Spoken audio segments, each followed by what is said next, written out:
Subscribe कीजिए scholar elite channel को और बेल आइकॉन को दबाइए लेटेस्ट एजुकेशनल वीडियो सबसे पहले देखने के लिए। हेलो फ्रेंड्स, यहाँ पर आज हम पढ़ेंगे जीएस टेस्ट सीरीज़ का पार्ट 24, जिसके अंतर्गत हम फिजिक्स, केमिस्ट्री और लाइफ साइंस के क्वेश्चंस को जानेंगे, जो कि ALP, technician, group D, RRB, SI और कांस्टेबल सभी के लिए इम्पॉर्टेंट रहेंगे। तो चलिए शुरू करते हैं। पहला क्वेश्चन देखते हैं आज का। जो हमारे पास पहला क्वेश्चन है, पहला क्वेश्चन ये बोल रहा है कि एक साबुन का विलयन होता है, यानी कि जो सोप का सॉल्यूशन होता है वो कैसा होता है, अम्लीय होता है, क्षारीय होता है या फिर उदासीन होता है, या इनमें से कोई नहीं। तो अगर हम बात करें सोप की, तो सोप का जो विलयन होता है वो एक क्षारीय प्रकृति का होता है। कैसा होता है? क्षारीय प्रकृति का होता है, यानी कि उसका अगर हम पीएच मान की बात करें तो उसका पीएच मान 7 से अधिक होगा। अगले प्रश्न की बात करते हैं। अगला प्रश्न है कि जंग लगना संपन्न होता है, यानी कि जंग जो लगती है लोहे पर वो कब लगती है? ऑप्शन है नमी मुक्त वायु में, या फिर वायु मुक्त नमी में, या फिर नम वायु में, या इनमें से कोई नहीं। तो इसका आंसर है भैया नम वायु में, क्योंकि नमी मुक्त वायु यानी कि जिसमें नमी ही नहीं है, और वायु मुक्त नमी जिसमें भी नमी नहीं है। तो इसका आंसर क्या है? नम वायु में, जिसमें थोड़ा सा मॉइस्चर हो तो जंग लग जाता है ऑक्सीजन से क्रिया करके। और जब जंग लगता है तो यहाँ पर एक क्वेश्चन और पूछा जाता है कि जंग लगने से लोहे का वजन बढ़ता है या लोहे का वजन घटता है। तो यहाँ पर आंसर होगा कि लोहे का वजन बढ़ जाता है। अगला प्रश्न है चुंबकीय क्षेत्र द्वारा विक्षेपित नहीं होता, यानी कि जो मैग्नेटिक फील्ड है उससे डिफ्लेक्टेड नहीं होगा। कौन? न्यूट्रॉन, पॉजिट्रॉन, प्रोटॉन या फिर इलेक्ट्रॉन। तो इसका आंसर है न्यूट्रॉन। न्यूट्रॉन जो है विक्षेपित नहीं होगा। क्यों नहीं होगा? क्योंकि न्यूट्रॉन पे कोई वो नहीं है, वो न्यूट्रल है, एक उदासीन प्रकृति का है। अगले प्रश्न की बात करते हैं। तो अगला प्रश्न जो है हमारे पास वो है कि डाल्टन के परमाणु सिद्धांत एक परमाणु को मतलब क्या करेगा? डाल्टन जो था, डाल्टन के परमाणु सिद्धांत अनुसार एक परमाणु को क्या किया जा सकता है? निर्मित किया जा सकता है, नष्ट किया जा सकता है, या फिर ना तो निर्मित किया जा सकता है और ना ही नष्ट किया जा सकता है, और कोई नहीं। तो इसका आंसर है भैया ना तो निर्मित किया जा सकता है और ना ही नष्ट किया जा सकता है, डाल्टन के परमाणु सिद्धांत के अनुसार।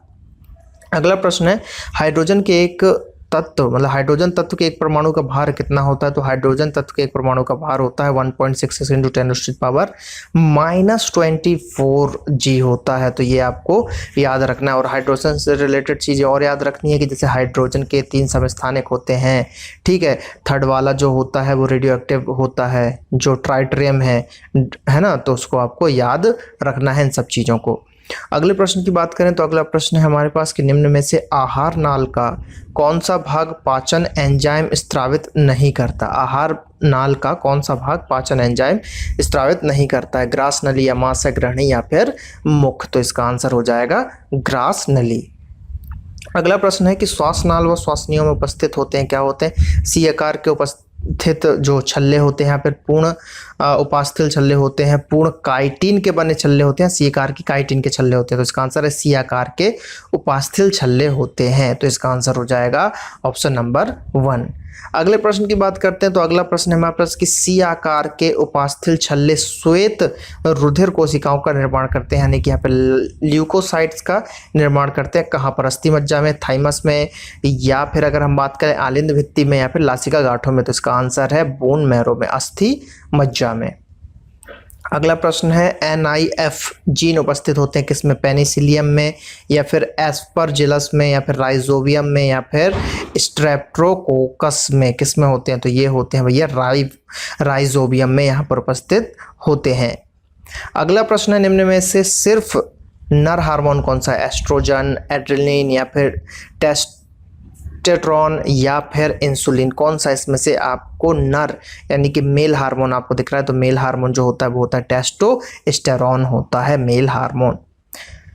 अगला प्रश्न है कि हाइड्रा को कई भागों में काटा जाए तो क्या होगा? वो मर जाएगा, बीजाणु बना जाएगा, या फिर लैंगिक अंग में विकसित हो जाएगा, या पुनरुत्पत्ति से नई व्यष्टि बनाएगा। तो इसका आंसर है भैया मर जाएगा। आप हाइड्रा को काटोगे तो वो मर जाएगा।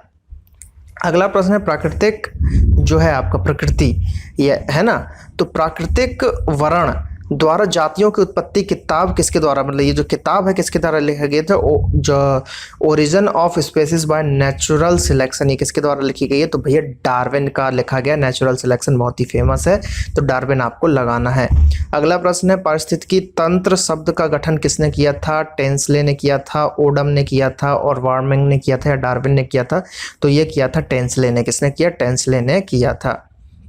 अगला प्रश्न है कि अवनीकरण का एक प्रभाव है ना, अनवीनीकरण का एक प्रभाव क्या है। यहाँ पर मरुस्थलीकरण होता है, मृदा क्षरण होता है या फिर वन्य जीवों का विलोपन या उपरोक्त सभी, तो इसका आंसर है उपरोक्त सभी। सभी जो है अवनीकरण का यहाँ पर अगर हम बात करें, अवनीकरण का एक प्रभाव है। डिफॉरेस्टेशन की यहाँ पे बात की जा रही है, वन का बात किया जा रहा है कि जो फॉरेस्ट है उसकी बात की जा रही है।